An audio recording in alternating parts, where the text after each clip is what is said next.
And we'll be discussing these most important trends today, such as visual storytelling and how it's changing the online travel shopping journey.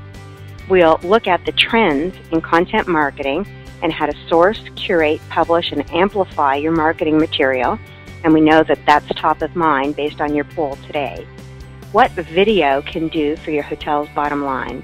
And then we'll also talk about the importance of telling your hotel's story across all the channels and devices that consumers are using today. And that's everything from smartphones, tablets, third-party websites, and importantly, your own hotel website.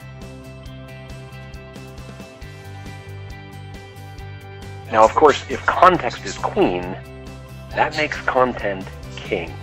It's been true for years, it remains true. Content drives the decision. And we've really entered a world where we are now all publishers. We are all publishers now. Don't think of the New York Times when you think of a publisher. Think of a mirror. Just look at yourself. We know that in every minute on the internet, there are 204 million emails sent and received. Anyone who doesn't believe that can take a look at my inbox.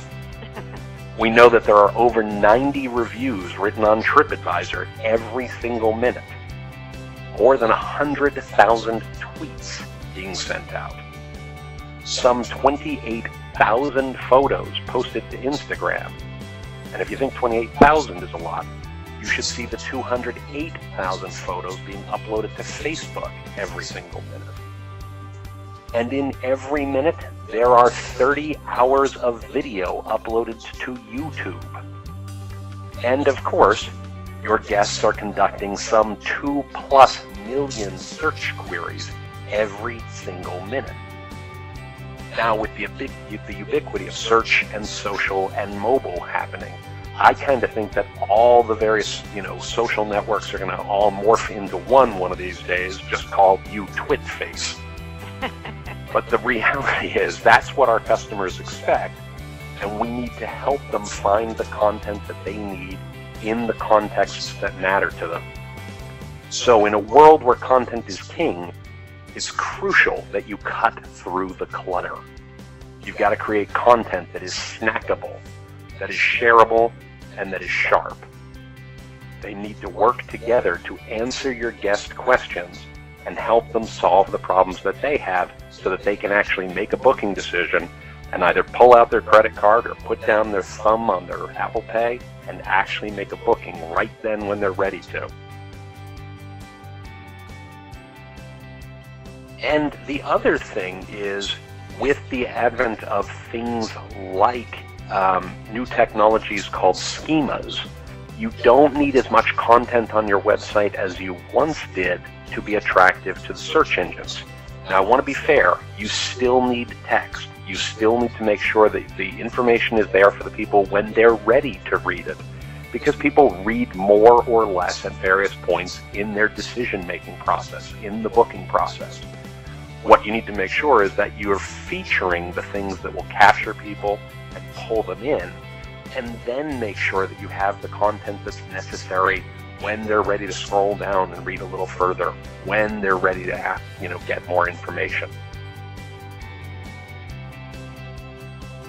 You want to sell the experience with a consistent story. You want to show photos, and you want to tell the headlines, and you want everything people see to match up with the story of who you are, what you're about, and they want to have that brand consistency. So you really need to think about, again, if you think about that Four Seasons page, it's telling a story in a certain way, and you want it to look similar on your website, your Facebook page, your emails. You don't want things looking different. So think about how you tell your story across all of those different channels.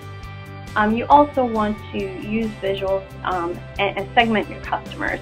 Visuals are so important. People are posting pictures, sharing pictures, wanting to look at pictures as they plan their travel.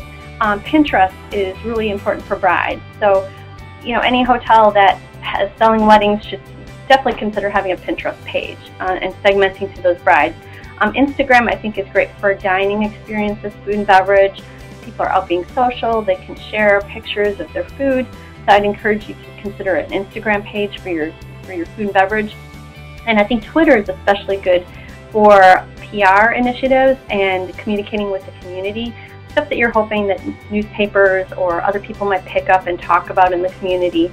So you still can segment your customers as you're telling these stories, but thinking about where those customers are and how to get that message out to them and get them engaged at the right time. As far as content marketing goes, finding your story, making it authentic, and really leaning into your DNA. Sometimes it requires some soul searching. What is your DNA? What are you all about? But once you can identify that, put your finger in on that, then try to lean into that and express yourself in multiple ways along those lines and take some risks with that. Also, insider experiences, anything that you can offer in your area that is unique to you or to your area is a story. Just to recap what Christine said, be true to your brand and your personality, and involve your guests and your staff in the story creation. As we were talking about, gee, what story should I tell or what should I feature? Your staff often will have great ideas. They live and breathe the hotel environment as well. So get them involved as well. Use an abundance of photos, and obviously don't forget about video. In 2015, we're going to be talking a lot more about video. We saw some of the stats that Tim shared, and as Christine pointed out, they're really engaging and they're sticky. And create a plan for the content that you need and want, and then map it to the appropriate channel for syndication. So your own website, all the travel channels like TripAdvisor, your emails, and then at minimum, have a mobile optimized site, but spend the money for responsive if you can, because it is worth it in the long run.